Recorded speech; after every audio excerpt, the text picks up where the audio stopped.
केंद्र के बारे में मैंने केंद्र प्रमुख से पटेल जी से चर्चा की थी। बार बार मैं केंद्र में जाता हूँ। उदगांव स्कूल है, बाकी के केंद्र में जो स्कूल है उस स्कूल में जाता हूँ। हमारे बंधु और जो बहनें हैं वो टीचर से मिलता हूँ और बातचीत करता हूँ तो बहुत आनंद होता है। जो काम करते हैं वो काम करते वक्त आनंद से काम करते हैं और जो टीचिंग करते हो वो टीचिंग ही बहुत बढ़िया होता है। और उनका स्कूल के प्रति, छात्रों के प्रति जो लगाव है वो विशेष करके लगाव मुझे अपील करता है हमेशा। और इसलिए हमें जो कुछ भी करना है वो छात्रों के लिए करना है और जिस तरीके से करना है वो तरीका भी बढ़िया होना चाहिए। दोस्तों, आज हमने जो केंद्र परिषद ली है वो पीछे वाले सब केंद्र परिषदों से अलग सी है, क्योंकि आज एक कोविड-19 के से पूरा विश्व सफ़र हुआ है और इसमें शिक्षा चालू रहनी चाहिए। स्कूल बंद है लेकिन एजुकेशन चालू रहना चाहिए। इसलिए गवर्नमेंट की तरफ से, सब अधिकारियों की तरफ से, आपकी तरफ से जो कोशिशें की जा रही हैं वो बहुत बढ़िया है। उसकी सराहना करना बहुत ज़रूरी है। हमारे टीचर भाई बहनें और जो सब क्षेत्रीय अधिकारी अपने गांव के लोगों के साथ संबंध रख के चर्चा करके जो मार्च 2020 से 7 महीनों से जो स्कूल बंद है लेकिन शिक्षा चालू है, पढ़ना चालू है, ये बहुत बढ़िया काम कर रहे हैं। इसके लिए संस्था की तरफ से, शासन की तरफ से मैं आपका अभिनंदन करता हूँ। फिर भी कुछ बातें ऐसी हैं कि उसमें कुछ त्रुटियाँ रहती है, कुछ लूज फॉल्स रहते हैं, वो हमें खोजने हैं और 100% छात्रों तक हमें पहुंचना है। ये हमारा टारगेट है। और इसलिए हमने जो सर्वे किया था उस सर्वे में भी 90 से 95 तक मोबाइल हर एक पालक और स्टूडेंट के पास है। लेकिन दूसरी बात यह है कि 60% एंड्रॉयड मोबाइल सिर्फ है। इसलिए बचे हुए 40% के लिए एक पहली बात है। और 60% में जो एंड्रॉयड मोबाइल होकर भी उनके पास हम नहीं पहुंचते हैं, उसके लिए क्या करेंगे, इसके ऊपर जो चर्चा करनी है हम लोगों को, और वो चर्चा करके हमें 100% का हमारा टारगेट अचीव करना है। ये शिक्षा परिषद का बहुत बढ़िया उद्देश्य है, ये काम है। ये आप तक पहुंचाना और आपके साथ चर्चा करके ये टारगेट पूरा करना, ये समस्या हल करना इसी परिषद का मकसद है। दोस्तों, मुझे भरोसा है, मुझे भी आत्मविश्वास है, आप लोग वो करेंगे। करने के लिए आपके पास सब ज्ञान, उसका स्किल और एटीट्यूड भी है। और इसलिए इस केंद्र में 100% टारगेट अचीव करने के लिए इस परिषद का केंद्र स्तर पे आयोजन किया है। मुझे गर्व है, मैं इस केंद्र और इस तालुका का संपर्क अधिकारी हूँ। बार बार एकेडमिक गाइडेंस के लिए आप मुझे बुलाते हैं और मुझे हर्ष होता है जब मैं आप लोगों से मिलता हूँ तो बहुत मुझे ही भी आनंद होता है, क्योंकि आप जैसे लोगों को मार्गदर्शन करना, मिलना, कुछ बातें करना, चर्चा करना बहुत मुझे भी आनंद देता है, क्योंकि जो चर्चा होती है उसके ऊपर अमल किया जाता है। ये बहुत बड़ी बात है। और इसलिए दोस्तों, पहली जो दिनदर्शिका थी वो जून, जुलाई और अगस्त के लिए थी, और दूसरा जो शैक्षणिक दिनदर्शिका भाग 2 है, इसका मतलब है एजुकेशनल कैलेंडर पार्ट 2, वो सितंबर, अक्टूबर और नवंबर के लिए है। इसका मतलब ये है पहले वाले भाग के 3 महीने और दूसरे के 3 महीने, 6 महीने, इसका मतलब हमारा साल का आधा भाग पूरा होता है। इसका मतलब है एक सत्र पूरा होता है, तो पूरा सत्र का ये जो पाठ्यक्रम है, जो सब पाठ है, सब विषयों का जो कंटेंट है, वह हम ऑनलाइन पढ़ा रहे हैं और बाद में इसके ऊपर हम एग्ज़ाम लेने वाले हैं शासन के निर्देश के अनुसार। और इसलिए हमें बढ़िया प्लानिंग करना है, बढ़िया एक्टिवेशन करना है, बढ़िया उसका अमल या कार्यवाही करनी है। 100% छात्रों तक हमें पहुंचना है, अभिकर्ताओं के पास हमें पहुंचना है और उनमें भी एक आत्मविश्वास बढ़ाना है। इसीलिए ये शिक्षण परिषद का आयोजन किया है।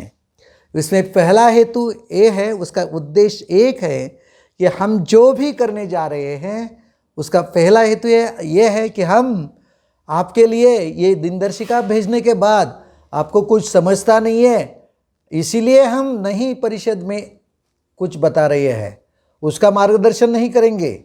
लेकिन उसके साथ ही साथ ये दिनदर्शिका में क्या है और क्यों पहुंचाना है, पहुंचाने से आपको और छात्र और अभिकर्ताओं को क्या लाभ है, ये वहाँ तक पहुंचाना और उनमें आत्मविश्वास जगाना, ये बहुत बड़ा पहला उद्देश्य है।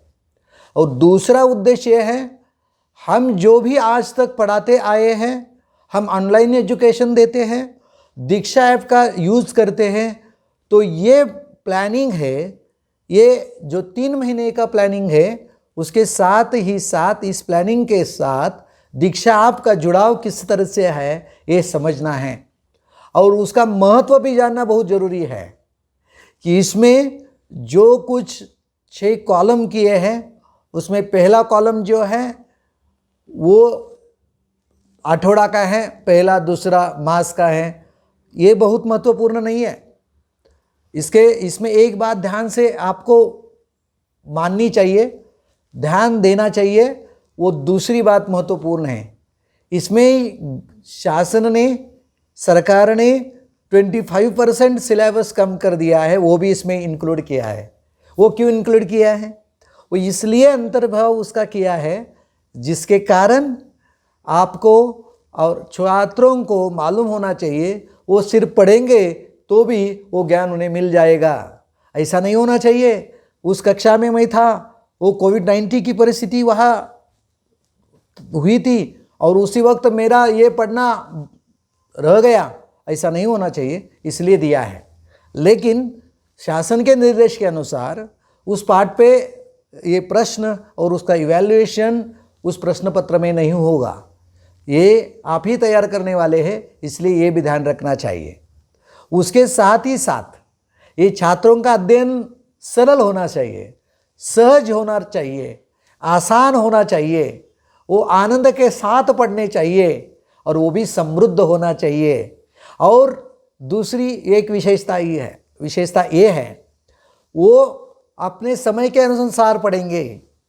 उसके साथ ही साथ वो पिताजी के, माताजी के, बहन भाई के साथ, दोस्तों के साथ पढ़ के वो सीख सकते हैं। और उससे भी आगे अगला महत्वपूर्ण मुद्दा ये है कि ये करते वक्त ये सब सीसी के अनुसार, सातत्यपूर्ण सर्वंकष मूल्यमापन हम जो कहते हैं, उसके अनुसार ये पढ़ना है और उसे उसके साथ उसके ऊपर वो पाठ्यक्रम के अनुसार परीक्षा भी होने वाली है। इसके बाद उनके जो होमवर्क है, गृहपाठ है, स्वाध्याय है, जो कुछ भी है वो सब इसमें दिया है, वो भी उन्हें करना चाहिए। और इसलिए दोस्तों मैं आग्रह करता हूँ, जो हमने लर्निंग आउटकम्स पिछले 2 सालों में संस्था की तरफ से जो केंद्र परिषद ले गई, उसमें भी हमने आपको वो अध्ययन के बारे में सब बताया है। इसलिए मैंने शैक्षणिक दिनदर्शिका के 2 वीडियो बनाए हैं, तो वीडियो देखेंगे तो उसमें अध्ययन निष्पत्ति भी दी है, किताब में कहा दिया है और हमें क्या और कौन सा उद्दिष्ट साध्य करना है तो वो भी उसमें दिया है। तो आप ज्ञानांकुर चैनल पे जाके वो वीडियो भी देख सकते हैं। दोस्तों, उसके साथ ही साथ हमें और भी कुछ बातें कहनी है और ध्यान में रखनी चाहिए, और ये हम करते हैं ना, तो एक भरोसा दिलाना चाहिए हमारे छात्रों को कि हम जो कर रहे हैं, भले हम आपके सामने नहीं आए, आपके छात्र स्कूल में नहीं आए, स्कूल चालू नहीं है, हम जानते हैं कि छात्र सामने रहता है, कक्षा में रहता है, अध्यापक पढ़ाता है तो बढ़िया अंतर्क्रिया होती है, हमें उस पर ही भरोसा है। ऑनलाइन एजुकेशन विशिष्ट परिस्थिति के कारण हम दे रहे हैं। जल्द ही हम अल्लाह से कामना करते हैं कि हम जल्द ही स्कूल चालू करेंगे, लेकिन शासन ने उनके स्तर पे 22 जुलाई के जो शासन निर्णय निकाला है उसमें भी उन्होंने बताया है कि आपकी स्कूल कमेटी, जो व्यवस्थापन समिति है, गांव के लोग हैं, स्कूल के लोग हैं, अधिकारी है, तालुका के अधिकारी है, ये सब मिलके उसका निर्णय करेंगे, लेकिन अभी कोई नहीं बता सकता कब चालू होने वाली है। तो हमें इसी परिस्थिति में कैसा दिन पक्का करेंगे, कैसा आनंद उसका लेंगे, तो ये बहुत बड़ी समस्या बन सकती है। 7 महीने तक बच्चे स्कूल नहीं आए तो स्कूल एग्जिट करेंगे क्या, तो वो भी चिंता उन्हें है। छात्रों के मन में एक शंका है, जो शंका है कि वो छात्र हमारे छात्र कैसे पढ़ेंगे, 1 साल हमारे छात्र का नुकसान हो गया, ये जिंदगी का एक साल निकल गया, ऐसा नहीं होने देंगे। उन्हें भरोसा दिलाइए, हम जो कर रहे हैं ना उतना बस करो। मुझे गर्व है, अभी मैंने केंद्र प्रमुख से चर्चा की, पटेल जी से चर्चा की, उन्होंने बताया कि उन्होंने जो संख्या दी है वो संख्या भी मेरे पास है कि ये जब स्वाध्याय का, होमवर्क का और ग्रुप टीचिंग का प्रोग्राम आपने चालू कर दिया है, उसमें उन्होंने बोला कि मैंने स्वाध्याय पुस्तिका दी है हमारे टीचर्स ने, और मैंने खुद ये 300 बच्चों तक पहुंचाई है।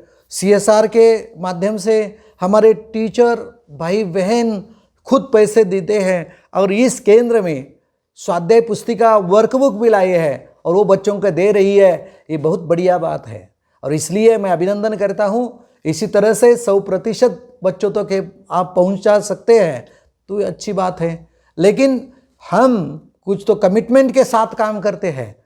हम घर में हैं, हम स्कूल 2 दिन जाते हैं, फिर भी बच्चों का लगाव रखते हैं, बच्चों के इंक्वायरी करते हैं, बच्चों के साथ बातचीत करते हैं, और सिर्फ अध्ययन के नहीं, इस दिनदर्शिका में जो सूचनाएं दी है वो गौर से पढ़िए, ध्यान से पढ़िए दोस्तों। उनमें लिखा है, शासन ने भी निर्देश दिए हैं, उसमें जो 531 पन्ने की पहली से 10वीं तक बनाई हुई शैक्षणिक दिनदर्शिका भाग 2 बहुत बढ़िया साधन है।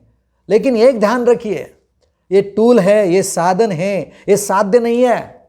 और इसलिए दीक्षा ऐप के साथ ही साथ मैं बता रहा हूँ, इसमें जो 7 कॉलम दिए हैं वो पाठ का नाम दिया है, उसके सामने एक लिंक दिए हैं, तो ब्लू लिंक है, वो ब्लिंक लिंक को मैं अभी बोला आसान है, लिंक पे हम टच करेंगे तो सीधा उस पाठ के वीडियो तक हम पहुंचते हैं। इसलिए इस टूल का वापर हम 100% करते हैं, 100% बच्चे करते हैं, तो निश्चित तौर पे ये दृक श्राव्य माध्यम से वो पढ़ेंगे।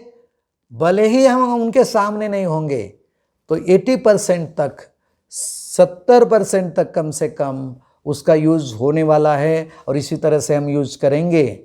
और इसलिए ये सब सूचनाएं आप देखिए और ध्यान रखिए।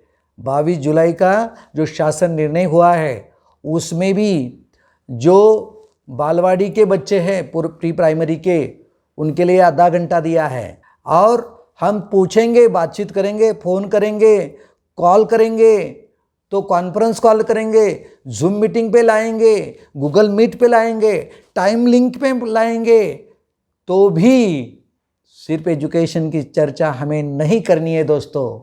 उनके साथ उनके परिवार में कोई कोरोना से बाधित है क्या, उसके बाजू में है क्या, गली में है क्या, गांव में स्थिति क्या है, और उनके लिए उसके बारे में भी हम बातचीत करेंगे और उनका हौसला, उनका कॉन्फिडेंस बढ़ाएंगे।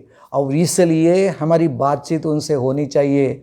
मुझे भरोसा है, मुझे आत्मविश्वास है, आप काम बहुत बढ़िया करते हैं और ये कमिटमेंट समझ के हमें काम करना है। और इसलिए इस दिनदर्शिका का यूज हमें यथावाइज करना है।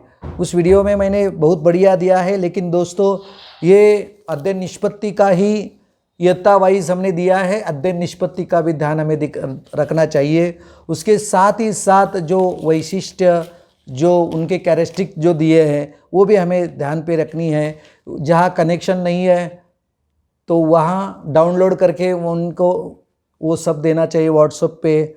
और मैं हमेशा आग्रह करता हूँ कि 7 दिन का हम पढ़ाई लेते हैं ना, तो एक दिन सब सब्जेक्ट के लिए और उनके अनुधावन के लिए, उनके मूल्यमापन के लिए, उनके इवैल्यूएशन के लिए रखना चाहिए। हम जो पढ़ाते हैं, वो जो पढ़ते हैं, जो सीखते हैं, वो सब माध्यम अलग अलग है।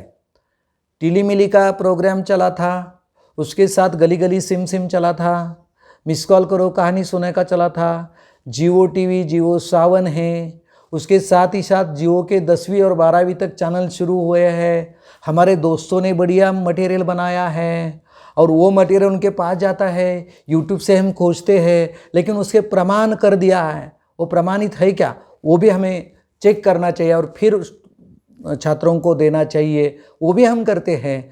और ऑनलाइन क्लास हम सीधा लेते हैं ना, उसे ऑनलाइन कहते हैं। समझो आपने एक स्कूल है तो स्कूल का एक टाइम टेबल बनाया है कि भले 2 सब्जेक्ट का हो, लेकिन वो रखना चाहिए। मैंने अभी अभी बताया, पहली दूसरी के लिए जो टाइमिंग है वो भी फाइनल हो गया है। 30 मिनट की 2 तासिका है, उसमें 15-15 मिनट बोलना है। और तीसरी से 9वीं तक का, नहीं मिस 8वीं तक का, वो अलग है। वो 45 घंटे की 2 तासिका यानी 90 मिनट है, यानी 1.5 घंटे हमें सिखाना है ऑनलाइन सिर्फ। और 9वीं से 12वीं तक का 45 मिनट की 4 तासिका, इसका मतलब है 180 मिनट हो गए। इसका मतलब है 3 घंटे हम ऑनलाइन 9वीं के आगे बच्चे के लिए सिखा सकते हैं। तो ये सब इसका प्लानिंग करते करते कभी कभी हमें सप्ताह में एक परीक्षा भी लेनी चाहिए। और वो कैसी होनी चाहिए, गूगल फॉर्म में होगी तो भी अच्छा रहता है। हर रोज़ हमें जो देते हैं तो स्वाध्याय भी देना चाहिए। लड़के पढ़ेंगे, बच्चे पढ़ेंगे, और जो पढ़ते नहीं हैं, जो पढ़े लिखे नहीं हैं, तो उनके लिए क्या होगा, तो ये हमें ध्यान में रखना चाहिए। इसके लिए हमें उसका फॉलोअप लेना चाहिए। केंद्र प्रमुख जी ने हमें बताया कि जो बच्चे गरीब है, वंचित है, जिनके घर में काम पे नहीं जाते तो रात को चूल्हा नहीं जलता है, तो ऐसे के लिए भी हमें जेरोक्स देनी चाहिए। वो हम प्रयास कर रहे हैं, बहुत बड़ी योजना है, तो उसके लिए भी मैं शुभेच्छा देता हूँ। और उसके साथ ही साथ ये दिनदर्शिका के जो बारे में हमें जो कुछ भी कहना है, तो बहुत कुछ दिया है उसमें।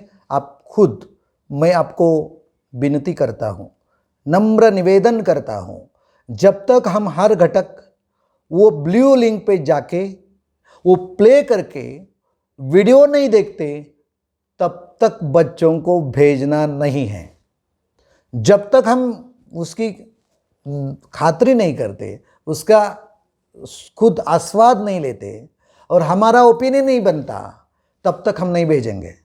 क्या होता है, कभी कभी हमें आदत लगी है, वो व्हाट्सएप पे आया मैसेज आगे भेजने का, सिर्फ आगे भेजने का। तो कभी कभी क्या होता है, हम ही खुद नहीं देखते और बाद में छात्रों का फ़ोन आता है और बाद में हम देखते हैं। वो वैसा मत करो। तो आप जिस तरह से पढ़ाते हैं, जिस तरह से आप काम कर रहे हैं, बहुत बढ़िया काम है। लेकिन दोस्तों, मैं यही आपसे विनती करता हूँ, एक नया जो गार्डनर के 9 सिद्धांत है, मल्टीपल इंटेलिजेंस के बारे में 9 टाइप के बच्चे हमारी कक्षा में रहते हैं। तो वो टाइप कौन से है, इसमें ज़्यादा समय नहीं देने का है। लेकिन जो बच्चे मल्टीपल इंटेलिजेंस के जो एग्जाम्पल्स है अलग अलग, तो उसके साथ ही साथ वो पहचान के हमें हमारा अध्ययन अध्यापन का प्रोसेस चालू रखना है। और इसलिए जो कुछ भी देंगे तो उनके लिए जो हम प्रगत शैक्षणिक महाराष्ट्र में कहते थे कि जो प्रगतिशील है, अप्रगत नहीं कहने का, प्रगतिशील है, उसके लिए भी काम करना है। हमें जिसे पढ़ाई नहीं आती है, यानी पठन नहीं आता है, और गणित की जो बेसिक क्रिया नहीं आती है, उसका भी ख्याल रखना चाहिए, उसके ऊपर भी ध्यान देना चाहिए, उसका स्वाध्याय अलग रहना चाहिए।